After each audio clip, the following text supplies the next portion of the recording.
Urša je samo ena od 10 prostovoljnih nadzornikov, ki bodo patruljirali po Mariboru in skrbeli, da se bo živalim godilo bolje. Velikokrat se namreč zgodi, da dejansko mogoče malo starejše prebivalstvo ali pa tudi mladi, se leta niso važna, niso dovolj osveščeni, pravzaprav nenamerno mučijo žival oziroma ji odvzemajo pravice. Vsaka žival mora imeti zagotovljeno hrano, vodo in osebno svobodo.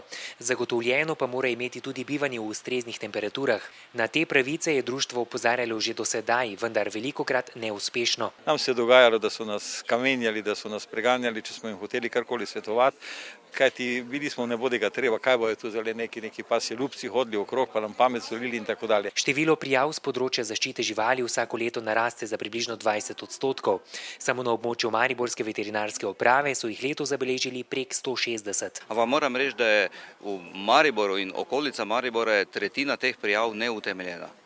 Popolnoma neutemeljena, večinoma gre za motnjo posesti ali medsosedska nagajanja. Ravno zaradi tega, kot sem rekla, ker je nas premalo in ker mi delamo za proračunski denar, je prav, da je teh prijav, ki niso upravičene, čim manj. In k temu lahko pripomore ravno takšno društvo, kot ga smo danes, oziroma takšna dejavnost društva, kot smo bili danes priča. Nadzorniki bodo v akcijo vstopili po 22. septembru, ko bodo zaključili s šolanjem. Poleg lova na mučitelje živali bodo nadzorniki tudi osveščali javnost o temeljnih pravicah živali.